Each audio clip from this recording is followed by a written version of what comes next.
a las autoridades del Centro Cultural de la Cooperación y a la Universidad de Quilmes, felicitar la verdad por la iniciativa y por este primer Congreso de Economía Política.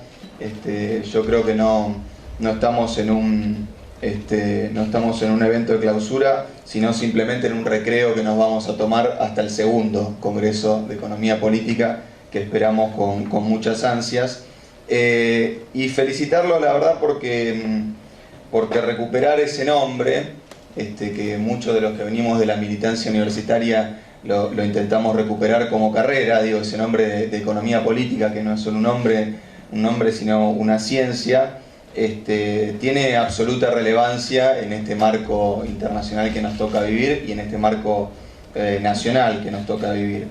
Para los que creemos que la economía nunca debió llamarse economía o nunca debió dejar de llamarse economía política, es un gusto tener un congreso y participar de un congreso de estas características y tener el placer de estar acá con ustedes en esta mesa en este momento.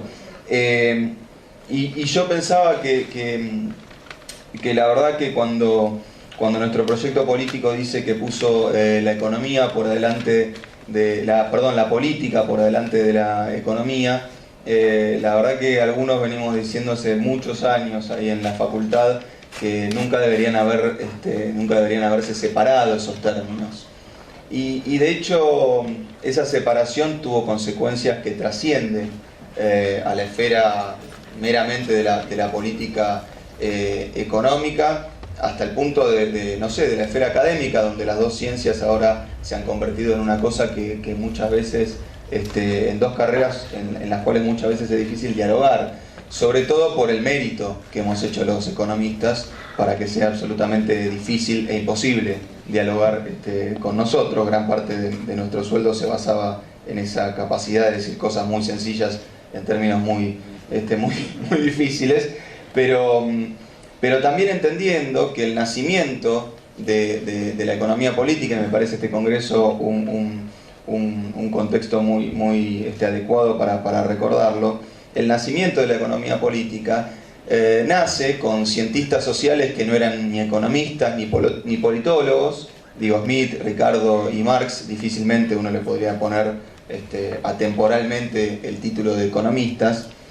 Y las tres principales obras que arman el corpus teórico que después devino en la llamada economía política clásica, son en realidad tres programas políticos muy concretos, escritos en un contexto económico, mundial, político muy concreto. Digo, las pretensiones de Smith de desembarazarse del feudalismo y ampliar la incidencia mundial de la potencia de ese momento, explicando que la riqueza de los mercados se basa básicamente que la riqueza de las naciones, se basa básicamente en el tamaño del mercado. Fíjense si no era un programa político de carácter expansionista. La propia obra de Ricardo, que pone, como recién decía Carlos, el conflicto distributivo en el núcleo, digamos, de la economía política, y que tiene, aparte, es el resultado de las investigaciones y de las argumentaciones de Ricardo en la Cámara de Diputados, en la discusión por la importación de granos, digamos, en el famoso debate por granos que tuvo su correlato, ¿no? También en el ámbito local, en otras circunstancias, y casi como el mundo inverso hegeliano, digamos.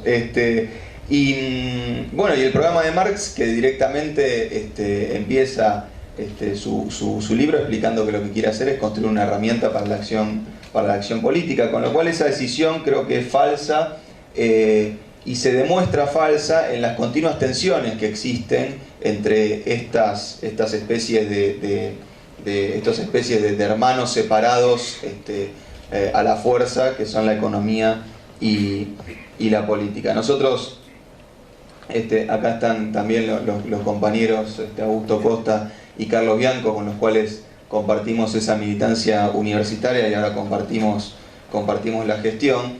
Nosotros solemos decir algo que se lo robamos en general a Dolina. Dolina una vez dijo que el kirchnerismo hizo política en los sueños de los cafetines de Buenos Aires. Y nosotros solemos decir que nuestro proyecto hizo la política económica que nosotros escribíamos en un subsuelo de la facultad. Y además le puso un nombre y le puso un contenido específicamente latinoamericano, le puso un contenido específicamente argentino, porque nosotros decíamos que había que ser keynesiano y Néstor y Cristina dijeron que había que sacar la asignación universal por hijo o incluir a millones de jubilados adentro del sistema previsional. Nosotros decíamos que había que redistribuir el ingreso y que las finanzas muchas veces eran un mecanismo de redistribución regresiva del ingreso, y lo que hicieron Néstor y Cristina fue estatizar las FJP. Digo, se le puso un componente a esa rama del pensamiento económico que yo creo que todos los que estamos acá tenemos que hacer un esfuerzo muy importante para desarrollar, para pensar y para potenciar, que es una cosa así como, si me permiten hablar en clave de historia del pensamiento económico, es como una especie de keynesianismo estructuralista o de estructuralismo keynesiano, que para hacerlo más corto y menos técnico le vamos a llamar kirchnerismo. pero digo, la verdad que repensar esos conceptos de la economía política, repensar la economía política y pensar los desafíos que se presentan para el mundo y para la región, en un contexto de una crisis internacional que no termina, que no se termina de ir, que al revés empieza a mutar y empieza a cambiar de forma, me parece específicamente importante, y creo que estos congresos son el ámbito más adecuado para rediscutir algunas hipótesis del pensamiento, ya no voy a decir neoclásico, ya no voy a decir neoliberal, ya no voy a decir mainstream, sino me voy a permitir llamarlo de una manera que me parece que caracteriza a pleno, digamos, todos sus componentes, que es básicamente un pensamiento conservador, porque la verdad que muchos de los modismos, tecnicismos y formas de enunciar ese programa político que recibió el neoliberalismo es simplemente un programa conservador con un neo adelante, que uno muchas veces no entiende por qué o a título de qué surge ese neo liberalismo histórico. Claro, algo así como la centroderecha que nunca termina en contra del centro, pero digamos, y la verdad que el neo es raro porque surge, digamos, ahí en tándem con algo más de liberalismo que tuvieron que asumir como propio esas escuelas de pensamiento, que fue dejar de intervenir fuertemente en la escena política, porque son muy libres pensadores en el mercado, pero en la política son básicamente autoritarios, porque las dictaduras fueron parte central de ese caldo de cultivo que permitió implementar el neoliberalismo a rajatabla. Pero yendo un poco más a la expresión teórica de ese programa político, y muchas veces enmascarada y disfrazada de objetividad, neutralidad y cientificismo, no sé cómo se dice, que muchos cientistas sociales intentan abrazar, me parece que en este contexto mundial específico, luego de esta crisis financiera y económica internacional, me parece que hay algunos puntos que los que tenemos una formación más de tipo heterodoxa en materia de economía, tenemos que empezar a reafirmar, a repensar y sobre todo pasar a algo que le cuesta mucho a la heterodoxia en términos teóricos y en términos políticos, que es pasar del momento negativo al momento positivo, pasar de la crítica a la propuesta, pasar al programa positivo y no el programa negativo. Sobre todo, como cuando recién decía Carlos, muchos de los gobiernos que encabezan los destinos políticos y económicos de la región tienen un programa de este tipo de orientación. Y la verdad que hay tres hipótesis que quería, dos centralmente y una derivación de una de ellas, que quería refrescarle la memoria a todos los estudiantes de economía, a los economistas, a todos los que están interesados en este tema, que han quedado absolutamente derribadas con esta crisis internacional, que es básicamente la hipótesis que sostiene la constitución y el funcionamiento de los mercados financieros, que dice que básicamente los mercados financieros son buenos asignadores de recursos, porque en contextos de información perfecta y de libre mercado, los precios de los activos reflejan los verdaderos fundamentos de esos activos. Y los precios de los activos entonces son la única información que necesita tanto un hacedor de política económica como un inversor para tomar decisiones. O sea, lo que está diciendo esto es que esas hipotecas subprime, que eran la mejor inversión de la historia, ya por 2006, 2007, 2008, tenían un fundamento real. No iban a entrar en crisis y en cesación de pagos en una catarata que duró 6 meses y dejó la economía con la peor caída desde la crisis de los 30. Si esa hipótesis, que se conoce comúnmente como de mercados eficientes, no es cierta, la verdad que se cae buena parte de toda la argumentación libremercadista y de expansión financiera y de libertad financiera y de libre flujo de capital y de libre movilidad en los flujos de capital, que ha sostenido y que ha sido el núcleo teórico de esa etapa de crecimiento moderado que se llamó la Gran Moderación, que surge ahí después de un fallido experimento monetarista en la Reserva Federal de los Estados Unidos allá por finales de los 70 y principios de los 80 con la crisis del petróleo. Digamos que de mediados de los 80 hasta el 2007 el mundo vive un periodo de crecimiento caracterizado por tasas de crecimiento moderadas y tasas de inflación muy bajas, ¿no? Entonces eso se llamó la etapa de la Gran Moderación y dio lugar a una especie de consenso macroeconómico apoyado en todo el pensamiento nuevo keynesiano, que ahora voy a charlar un poquito de esto, de keynesiano tiene poco y de nuevo también, o sea que uno a veces tiene la fea costumbre de discutir los nombres, pero realmente dicen mucho de lo que no quieren decir, porque no tiene nada de nuevo, no tiene nada de keynesiano, pero han puesto dos cosas juntas y han copado el escenario macroeconómico diciendo que básicamente las autoridades monetarias de todo el mundo tenían que tener como único objetivo de política económica la estabilización de la inflación, el inflation targeting, y que eso además, allá por 2005 creo que Blanchard escribe ese paper histórico, donde dice: hemos encontrado la divina coincidencia, dice Blanchard en ese momento. Hemos encontrado la política monetaria que logra, con un solo instrumento de política, la tasa de interés, combinar el mundo para un patrón de crecimiento de baja inflación y crecimiento moderado.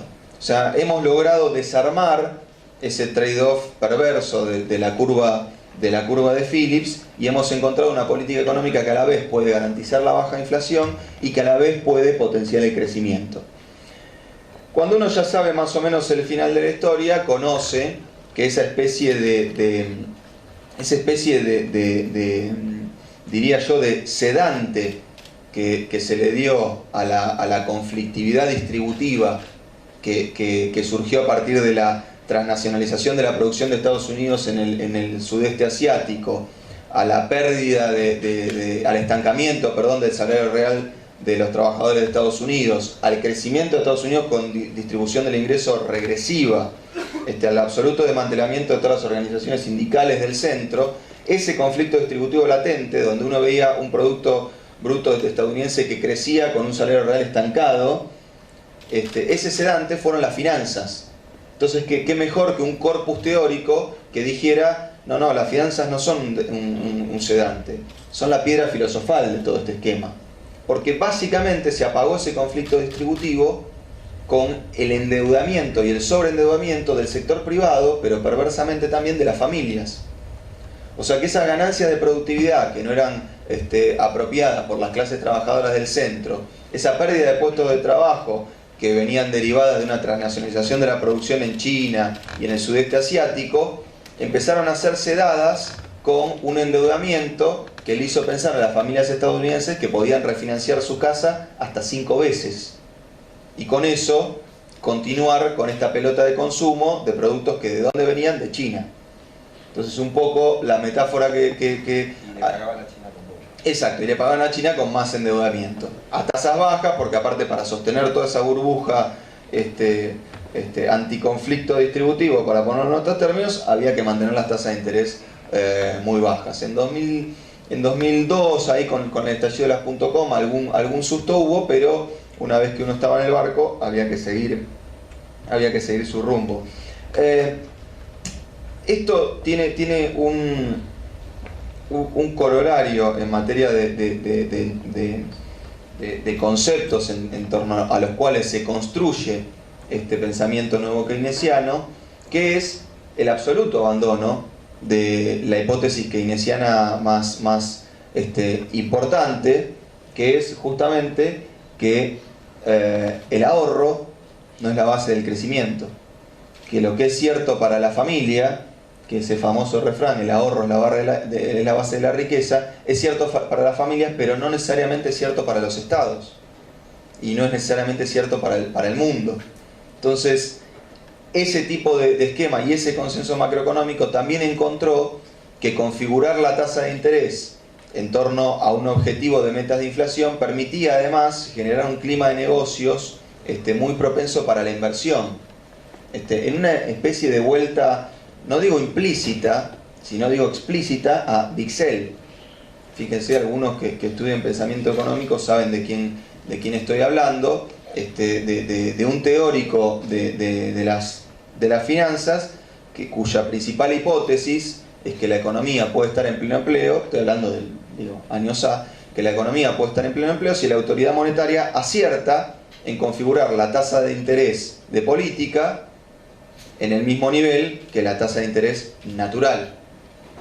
Estoy diciendo algo que parece anacrónico y que yo lo discuto porque soy profesor de Historia del Pensamiento Económico, pero que el propio teórico más importante del nuevo consenso macroeconómico, el ideólogo de la política del inflation targeting, el principal asesor del Banco de Inglaterra, que es además la principal autoridad política monetaria que llevó adelante las metas de inflación, nombró como la vuelta a Wicksell. La vuelta a Wicksell. La vuelta a decir que la tasa de interés tiene que reflejar el rendimiento intrínseco que tiene el factor capital. Y que si logramos hacer eso, la economía puede transitar con baja inflación y crecimiento. Si la ponemos más alta, generamos deflación. Si la ponemos más baja, generamos inflación. Fíjense que esto es una especie de vuelta a la teoría de los fondos prestables, esa teoría que Keynes critica y que básicamente establece que los movimientos en la tasa de interés no pueden ser el elemento de política económica que permita retomar el crecimiento, por esta distinción que hace Keynes entre ahorro, inversión y financiamiento. Y ese es el segundo punto que esta crisis internacional nos obliga a revisar de una manera profunda. Todos los que sean acá estudiantes de economía o economistas recordarán o sabrán y habrán desarrollado el principal aporte de Keynes, que era básicamente decir: es la inversión la que determina el ahorro y por ende el nivel de producto de la economía, el nivel de actividad, y esa inversión no está guiada por los movimientos de la tasa de interés, sino muchas veces está guiada por los animal spirits, por las expectativas, por la perspectiva de futuro que pueda tener o no el empresario, y entonces en momentos malos esa inversión, cuando es de carácter privado, tiende a retraerse. Entonces uno, como hacedor de política económica, puede bajar la tasa de interés todo lo que quiera, pero esa reducción de la tasa de interés no va a ser más barato el ahorro y entonces va a estimular la inversión, sino que básicamente lo que le pasa a esa teoría es que confunde tres conceptos que son muy distintos: el de ahorro, el de inversión y el de financiamiento. Y fíjense que estos dos últimos conceptos no siempre son discutidos, incluso en los cursos, ¿no?, que damos en las facultades. Muchas veces decimos, el chiste keynesiano es que en vez de venir el ahorro y después la inversión, viene la inversión y después el ahorro, ¿no? Y a veces para los alumnos es una regla memotécnica que es hasta agradecida, diría uno, Pero el tema del financiamiento queda absolutamente dejado de lado. Yo he hecho este ensayo en el curso de macroeconomía que doy en la Universidad Nacional de Quilmes, que es hacer un primer no examen, sino unas preguntas, diciendo a los alumnos que expliquen qué es el ahorro, qué es la inversión y qué es el financiamiento. Y aparecen unos matetes importantísimos. Y después hago la misma pregunta al final del curso. Y los matetes son peores, pero uno dice, por lo menos complejicé el problema, ¿no? No es que uno piense que es buen profesor, sino nada más que le llena la cabeza de preguntas, por no decir otra cosa. Y entonces, Keynes, viendo este problema de interpretación de su obra y la maraña de líos interpretativos que se generan con la obra que publica, con la teoría general que publica en 1936, publica un artículo pocas veces visitado, pocas veces citado, pocas veces leído, que es para mí el verdadero Keynes, que es el Keynes del 37, el Keynes del artículo de 1937, que se llama algo así como The Ex Ante Theory of the Interest Rate, la teoría de la tasa de interés ex ante. Es horrible el nombre, tanto en inglés como en castellano, pero básicamente lo que explica Keynes es que el ahorro no es lo mismo que el financiamiento. Digo, hay muchos economistas que nos han acostumbrado a decir que en Argentina tenemos un problema de inversión, ¿sí? Carlos recién lo mostraba en un ejemplo ya burdo, pero que tiene muchas veces asidero, incluso en la vertiente más heterodoxa en materia de economía, que es Argentina tiene una tasa de inversión baja. Entonces, para crecer, debería incrementar su tasa de inversión. Cosa en la que casi podríamos estar todos de acuerdo, pero obviamente, como decía Carlos, el punto es cómo. Miren, un dato de color, porque recién lo mencionaba Carlos. China tiene aproximadamente el doble de tasa de inversión que Argentina. Si Argentina oscila en el 20%, China oscila en el 40% del producto de tasa de inversión. Yo estaba intrigado con esta cuestión, porque todos los empresarios nos dicen que tendríamos que ser China en materia de tasa de inversión. Entonces me puse a desagregar la tasa de inversión de China. Y les quiero dar un dato. Argentina tiene la misma tasa de inversión privada que China. La diferencia es la inversión pública. 20 puntos del Producto Bruto chino se destina a inversión pública. Argentina hoy destina 5 o 6 puntos del Producto Bruto a inversión. O sea que si a ese mismo empresario le preguntamos, claro, viniendo de cero, si a ese mismo empresario le preguntamos si quieren ser China, ¿en serio? Probablemente diga que no. Y que eso es mucho intervencionismo público, y que la verdad que el Estado no tiene que invertir, tiene que ser el sector privado. Pero fíjense que el segundo corolario de esta teoría, tanto del nuevo consenso como del pre-keynesianismo, es que lo que nos falta para crecer es inversión. ¿Y dónde buscamos esos recursos para que le falta la inversión? En el ahorro, dicen muchos. Entonces, ¿qué hay que hacer para crecer? Ahorrar mucho para después financiar a la inversión. Como si ahorrar fuera financiar a la inversión. O sea, ¿ustedes alguna vez se pusieron a pensar que cuando ustedes van a un banco a hacer un plazo fijo, eso genera un efecto automático de que a un empresario le dan más ganas de invertir? No, digo, porque acá nos hemos acostumbrado a dar por hecho cuestiones muy raras. Y cuando uno las pone así, se da cuenta de lo ridículas que son. Ejemplo, aumentar las jubilaciones hace subir el precio de los zapatos. Pero hacer rutas hace subir el precio de los zapatos. Sacar leyes hace subir el precio de los zapatos. Y hasta hablar hace subir el precio de los zapatos. Pero no es chiste, hay montaña de papers justificando por qué esto es así. Porque cuando vos hablás y avisás que vas a sacar una ley, aumenta el riesgo, entonces la tasa de interés sube, entonces el precio que tiene que cubrir el nuevo costo de la barrabasada que vamos a hacer es más alto.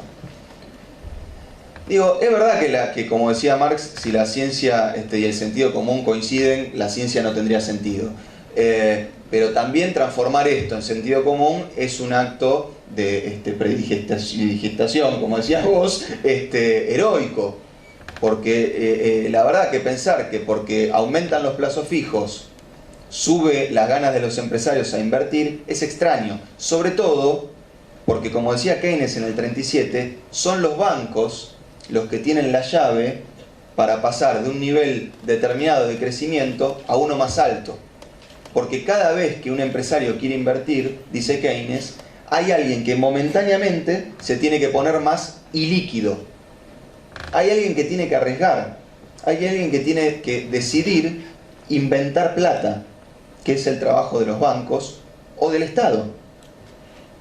Alguien tiene que inventar plata de la nada.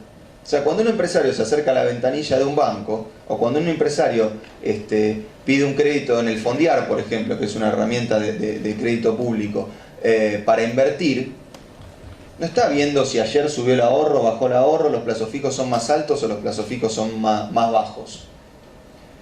Además, acto seguido que ese crédito se monetiza, lo que usualmente ocurre es que suben los plazos fijos.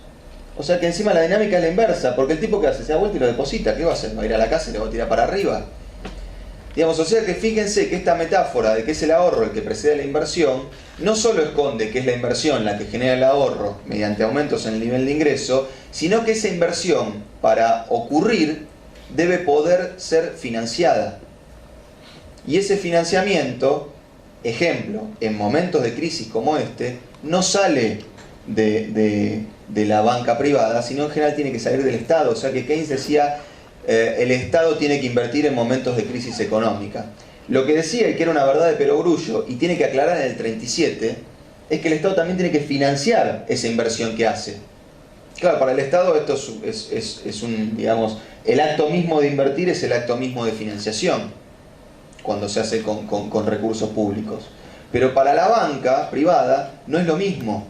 Y para averiguar dónde está la llave para que la inversión sea más alta, el producto sea más alto, y avancemos hacia una economía con mayor tasa de inversión, hay que buscarle un poquito la vuelta en esta vieja hipótesis keynesiana, que además, a la luz de los datos de la crisis internacional, esa metáfora de que es el ahorro el que precede la inversión, ha quedado absolutamente falseada. Fíjense lo siguiente. En este gráfico voy a pasar un poquito de algunas filminas para acordarme el número, porque la verdad que son muchos y no me los acuerdo. Los globitos azules muestran los activos financieros mundiales como porcentaje del PBI mundial. Y los globitos rojos muestran la tasa de inversión mundial. ¿Sí? Los años son 1980, 1960, 1995, 2000, 2005 y 2007. Fíjense, el mundo en 1980 tenía una tasa de inversión del 26% del Producto Mundial. Hoy tiene una de 24. O sea que encima la tasa de inversión argentina está en torno al promedio mundial, dicho sea de paso. Pero el tamaño del mercado financiero, y por ende uno tendería a pensar las oportunidades de financiamiento, el dinero disponible para que la gente invierta, han pasado de 130% del producto a 376% del Producto Bruto Mundial. O sea, hoy las finanzas son casi 4 veces la economía real. Y eso no se ha traducido en una mayor tasa de inversión. ¿Por qué? Porque hay una cosa que decía Keynes y que acá podemos hacer un paralelismo que se llama la preferencia por la liquidez. Y la preferencia por la liquidez es también la preferencia por activos financieros o por financiar proyectos productivos, lo cual no es siempre lo mismo. Keynes decía que este sistema capitalista con mercados financieros desarrollados era muy raro porque las decisiones de inversión ya no las tomaba el directorio de la compañía, sino que las tomaban los accionistas, para los cuales la compañía se resumía en un rendimiento. Y entonces, si el rendimiento de las hipotecas subprime era 10%, la TIR necesaria para deflactar cualquier proyecto de inversión era 10% en dólares, lo cual ponía una presión a la inversión mundial enorme. Quiero mostrar algún dato más también para ver cómo esta financiarización del mundo no terminó. Fíjense, es este gráfico sí va entre 1961 y 2013 y muestra la participación del crédito interno provisto por la banca pública, ¿sí?, en el total del PBI. Y ahí están los países yendo de arriba para abajo: Japón, Estados Unidos, Reino Unido, Unión Europea y el mundo. ¿Cómo? No, sector privado, pública y privada, sector financiero. Y fíjense que la financiarización de la economía medida por este ratio, que es un poco particular, no ha tenido ninguna variación sustantiva con el estallido de la crisis internacional. Ahora, si esto es preocupante, déjenme mostrarle el gráfico más preocupante de todos, que es, después voy a dejar la presentación por si la quieren compartir, el siguiente. Este es el tamaño de lo que nos hemos venido a enterar que existe y que es muy grande, que es eso que hemos dado en llamar el shadow banking, el sector financiero en las sombras. Y esa es el tamaño en billones de dólares del sector financiero bancario en las sombras entre el 2012 y el 2013. Pasó de 70 billones de dólares a 75 billones de dólares. ¿Sí? Billones son millones de millones.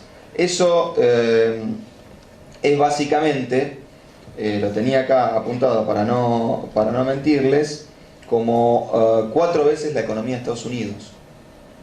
Y lo más importante de esa financiarización en las sombras que está teniendo lugar es que además no está sujeta a la autoridad regulatoria de nadie. O sea, esa cosa que se escuchaba o se leía en muchos titulares de la prensa, que los bancos tradicionales estaban haciendo inversiones fuera de su hoja de balance, es exactamente esto. Esto es el correlato de la crisis financiera que tuvimos que vivir, que los bancos hicieron inversiones reguladas por absolutamente nadie. Esas inversiones que hacen los bancos antes de la crisis eran más o menos, el tamaño aproximado de eso era el 25% del producto del G20, del producto bruto global del G20. El 27%. En el último reporte de la unidad de seguimiento del shadow banking que ha establecido el G20, eso era en 2007, justo antes del estallido de la crisis internacional. El último reporte muestra que la participación del shadow banking en el Producto Bruto Interno del G20 está en el 25%. O sea, está prácticamente en los mismos niveles que precrisis y creciendo en términos nominales. O sea que la amenaza, o sea que lo que generó la crisis no ha desaparecido.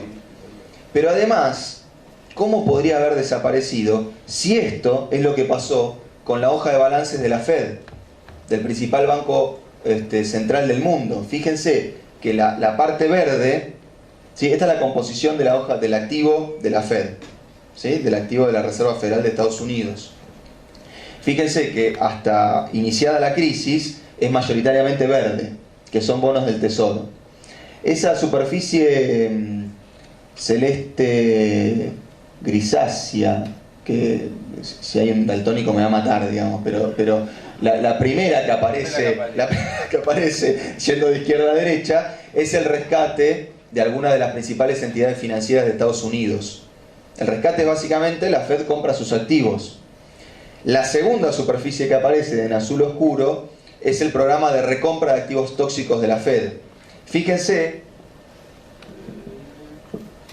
que el tamaño del activo de la Fed pasó de 0.7 billones de dólares a 4,5 billones de dólares, nada más que 4 años, porque la Fed salió a absorber todos esos activos tóxicos que se generaron en el shadow banking, ¿sí? Ahora, y esto es también una crítica que le cuaja al propio Keynes. Muchas veces la economía, esto en nuestra facultad tiene algunos ribetes, en la Universidad de Buenos Aires tiene algunos ribetes políticos y sociológicos. Muchas veces la economía ha hecho caso omiso de la contabilidad y ha sido un error garrafal, porque la economía no es más que la contabilidad con un par de relaciones de causalidad. Tampoco nos hagamos tanto lo sofisticado. Lo que digo es que ese enorme paquete de rescate de la Reserva Federal, que absorbía activos tóxicos, había pocos economistas que se paraban del otro lado a ver la contrapartida, ¿sí? Porque en economía, y los neoclásicos nos han hecho muy mal en esto, en economía estamos muy acostumbrados a violar el principio de la partida doble y ni siquiera preocuparnos. Y voy a dar un ejemplo muy concreto, el helicóptero de Friedman. Ese helicóptero que tira dinero a la economía. ¿Y qué levanta? ¿Quién sube el helicóptero? O sea, la economía no se tira dinero, se compra algo. Hay una contrapartida, hay un principio de partida doble. Si yo emito, digo, esto se lo tenemos que explicar en la Cámara de Diputados, estuvimos recientemente defendiendo el presupuesto y hicimos un punto sobre esto porque no es que el gobierno sale así a regalar plata, sobre todo en materia de la política monetaria. No estoy hablando del programa de transferencia de ingresos. Cuando uno dice el Banco Central emite, bueno, ¿emite para qué? Porque el 60% de la emisión que hizo el Banco Central entre 2003 y 2007 fue para absorber los dólares que provenían del comercio exterior y evitar que el tipo de cambio se apreciara. Doy otro dato. Recién Carlos decía quién es el culpable de la inflación en Argentina. ¿El gobierno que emite? Bueno, les quiero dar un dato muy concreto. En los últimos 2 años, pero este ratio es bastante estable a lo largo de la historia, la creación de dinero, medida por un agregado monetario un poco más sofisticado que la base monetaria, es 50% pública, 50% privada. En criollo, los bancos son responsables de 1 de cada 2 pesos que la economía genera. ¿Sí? Los que se acuerdan algo de dinero crédito de banco entienden, ¿no? La diferencia entre base monetaria, M1, M2, M3. O sea que la emisión, que además tiene una contrapartida de la cual nos deberíamos preguntar cuál es 50 y 50. O sea que el sector privado crea dinero en la misma cuantía que lo crea el sector público. ¿Sí? Y en otra cuantía lo crea el sector externo. Cuando uno ve la fuente de explicación de la expansión de la base monetaria, aparecen algunas cosas que derriban este sentido común de que hay un helicóptero friedmaniano que regala plata. Aparte, como si Friedman fuera un tipo que tenía ganas de subirse un helicóptero a regalar plata. No era precisamente eso lo que hacía. Se habrá subido algún helicóptero chileno, pero no para regalar plata, precisamente. Entonces lo que digo, hay una contrapartida necesaria de este programa de absorción de la Fed. O sea, en criollo lo que estamos diciendo es que la Fed le puso 3,8 billones de dólares en el bolsillo al sector financiero. Y lo que es peor, tanto el sector financiero que está bajo su regulación, como el sector financiero que está fuera de su regulación. Al shadow banking, porque muchas de las hipotecas basura que compró las tenían fondos de inversión que se demostraron too big to fail, muy grandes para caerse. Conveniente metáfora, que tiene algunos ribetes locales también, donde había que salvar a esas entidades financieras o podían arrastrar a todo el sistema económico. Ahora, la verdad que esto también vale para cualquier tipo de salvataje. Uno no considera un salvataje un tipo que se la gastó toda, vas y le regalás toda la que se gastó y le decís, bueno, anda tranquilo, está salvado. Sí, la verdad que está salvado, pero no sabemos si está salvada la economía. Porque sos tan grande que no te puede caer. Exactamente, pero digo, no sabemos si está salvada la economía con ese tipo de operaciones. Y lo estamos viendo en la expansión del shadow banking. El shadow banking creció en 5 billones de dólares en solo un año. En solo un año. Y el G20 y las autoridades monetarias del mundo están preguntándose y preocupándose sobre cómo regular a ese sistema financiero en las sombras que se ha desarrollado. Ese es el contexto en el cual la región, el país y el mundo se encuentra en materia de economía, lisa y llana con los números, y en materia de economía política, en materia de pensar qué es lo que está pasando, pensar qué falló. La verdad que las perspectivas del mundo, y esto se revisaba y se miraba un poco en el G20 en la última reunión, son bastante desconsoladoras. La crisis nos hizo destruir a nivel mundial 33 millones de puestos de trabajo. Y a este ritmo de crecimiento, esos 33 millones de puestos de trabajo recién se van a recuperar en 2018. Y eso no significa que vamos a estar con las tasas de desempleo previas a la crisis, porque como todo el mundo sabe, la población crece. Con lo cual, solo para estar igual en términos de puestos de trabajo, necesitamos esperar hasta 2018 si la economía crece al ritmo que está creciendo. Entonces, el debate en materia de política económica estuvo marcado por esta disyuntiva, que la voy a poner claramente como yo la interpreto, que fue salvar a los bancos o salvar a la gente. Y la política económica mundial decidió salvar a los bancos. En términos de technicalities, hubo preponderancia de la política monetaria por sobre la política fiscal, porque los estímulos monetarios fueron fuertemente agresivos, continuos en el tiempo, con programas anunciados a 4, 5, 6 años, y la política fiscal duró, en el mejor de los casos, hasta 2011.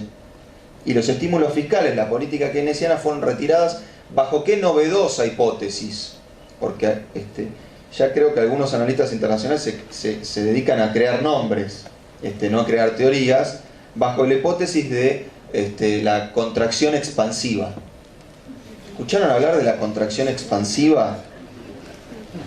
No es un término médico para describir un parto, no es nada de eso, es una cosa rarísima que dice, cuando vos sacás plata de la economía, cuando vos secás a los pobres, cuando vos dejás de gastar, cuando dejás de invertir, cuando dejás de pagar salario, hay tan buen clima de negocios que el impulso que le agarra al empresario ese que dice, ahora que está todo como el traste, ahora sí voy a invertir, más que compensa el ajuste que uno hizo.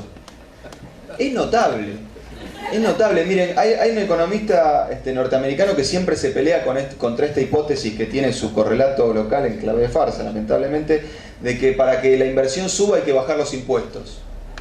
Vieron que acá en los 90 fue casi el leitmotiv de la política, había muchos impuestos, para subir la inversión hay que bajar los impuestos.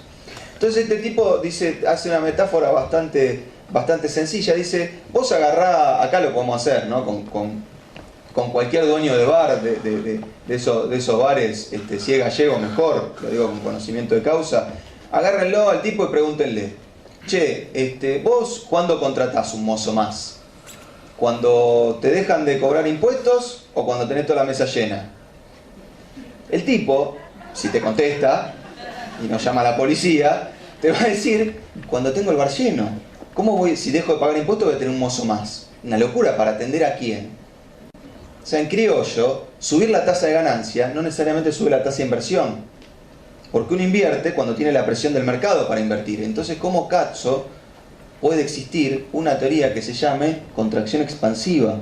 Bueno, increíblemente, ya las reversiones del nuevo consenso macroeconómico duran muchísimo menos. Esa teoría rigió y fue el estandarte de las contracciones fiscales que empezó a hacer Europa en el 2010, Estados Unidos en el 2011, y que nos llevaron a que la tasa de crecimiento en 2012 y en 2013 el mundo se desplomara, porque nadie expandía la economía, y que rápidamente, ya ahora en 2014, la Oficina de Auditoría Independiente que tiene el Fondo Monetario Internacional está diciendo, nos equivocamos. Casi como una cantante estadounidense que decía, ups, lo hicimos de vuelta. Sí, de vuelta nos equivocamos. Sacamos el impulso fiscal, lamento la cita de Britney Spears, pero me lo contó un amigo y me pareció muy gracioso. Sacamos la expansión fiscal, la economía se desplomó, bajamos la tasa de crecimiento del mundo a la mitad, bajamos la tasa de crecimiento del comercio internacional a un cuarto de lo que fue en 2010 y 2011, y estamos de vuelta con un miedo bárbaro. ¿Por qué? Porque el producto se hizo así de chiquitito y el shadow banking se hizo así de grande. O sea, fíjense la peligrosidad de esta tormenta perfecta que se está armando mundialmente. Política monetaria expansiva, no para financiar el gasto, sino para absorber activos tóxicos y como contrapartida, ponerle más plata en los bolsillos a los que nos metieron en este lío. Y en paralelo, quita de estímulos fiscales, achicamiento de la economía y achicamiento de la inversión. Es un combo muy, muy peligroso en el cual hoy estamos viviendo. Y para ponerlo en números, en guita, en personas, con los estímulos, con los rescates financieros de Grecia, de Islandia y de Portugal, podríamos haber sacado a 110 millones de personas de la pobreza durante 4 años. Que uno diría, bueno, pero tal vez el efecto indirecto de salvarlo, refinanciar la deuda, que el empresario le gusta invertir, vea el clima de negocios hermoso y empiece a avanzar, más que compensa eso. Bueno, no lo compensa porque esas economías siguen en recesión y el ratio de deuda sobre el producto sigue creciendo, básicamente porque ahora la deuda se estabilizó, pero el producto está a la baja. Con lo cual esas economías están generando menos autonomía para poder capear las próximas tensiones financieras que tengan. En ese contexto quiero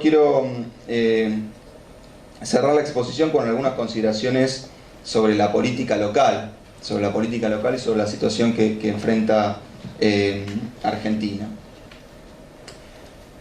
La verdad que voy a empezar un poquito más por el corto para referirme luego al mediano.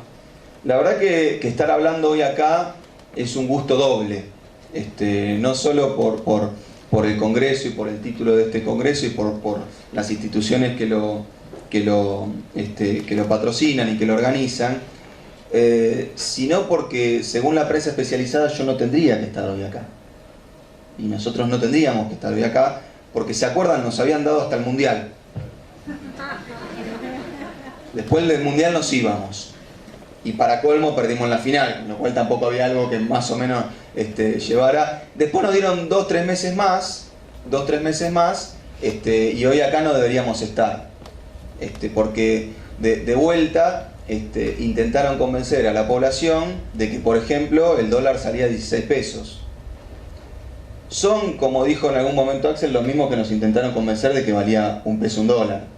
Que la verdad ahora buscan otra igualdad que les satisfaga. Hoy no estaríamos acá tampoco, como quedó claramente demostrado, si hubiésemos, como algún político recomendaba, si le hubiésemos pagado los buitres y hubiésemos hecho exactamente lo que Griesa decía que había que hacer. No estaríamos hoy acá porque, como ya se está empezando a demostrar en el propio juzgado de Griesa, no eran 1.800 millones de dólares. Eran por lo menos 23.000 y eran una cláusula Rufo sobre la que todos nos acusaron de mentir, de ponerlo sobre excusa, y yo quiero decir que sí, era una excusa de 500.000 millones de dólares que nos hizo convencernos de que no era conveniente pagarle a los buitres lo que ellos mismos reclamaban. Y eso, digo, no quedó claro por un discurso nuestro, una presentación nuestra, quedó claro porque hay una presentación en un juzgado que hay que hacer, ¿no? La retórica para los griegos era una cosa infinitamente valorable, no era charlatanería. Digo, se entiende porque yo creo que nosotros, a diferencia de la oposición, tenemos más votos que rating, con lo cual es difícil también a veces reconocer eso. Pero digo, también hay que repensar esas recomendaciones de algunos que en el 2005 nos decían que la economía estaba empezándose a recalentar y que había que frenar, había que parar, porque ya habíamos llegado al pleno empleo y la tasa de desempleo estaba entre el 17-18%. 17-18%. Algunos dirigentes sindicales se olvidan que en esa discusión este proyecto decidió. Y decidió a favor de los trabajadores porque no frenó. Y porque los reclamos salariales nosotros no los llamamos recalentamiento de la economía, los llamamos reclamos salariales. Y bien que están porque demuestran que la clase trabajadora está viva y reclamando lo que cree que le corresponde. También cuando las recomendaciones, como recién decía Carlos, son subir algunos gastos públicos muy simpáticos, como las jubilaciones, la asignación universal, bajar algunos impuestos muy antipáticos, como ganancias, como IVA a la importación de bienes de capital, como algunos impuestos internos, pero al mismo tiempo, porque uno dice, bueno, ese programa, decía Carlos recién, o es magia o es chanta, porque todo no se puede hacer. Y yo digo, ni siquiera, porque ese programa es consistente y tiene una tercera pata que uno muchas veces no analiza, que es que además de hacer todo eso, hay que tener superávit fiscal. Entonces la llave de cierre de ese modelo, o el endeudamiento. Y yo creo que algunos son más amigos del endeudamiento que del ajuste. Porque claramente, creo que después de más de una década de conquistas por parte del pueblo, el ajuste es bastante difícil de hacer para esos que los quieren hacer, pero el endeudamiento no. Entonces, en vez de financiarse con recursos propios, uno tiene que empezar a pedir deuda para pagar recursos corrientes. Historia que ya vimos. Y algunos debates un poco más profundos que se nos plantean, lo han puesto también en términos de, como yo decía, la causalidad ahorro-inversión, lo han puesto en esos términos, ¿no? ¿Qué viene primero, el ahorro o la inversión? Y han puesto el debate sobre qué viene primero, los salarios o la productividad, los salarios o la inversión, los salarios o las ganancias. En una especie de giro, me permito decir,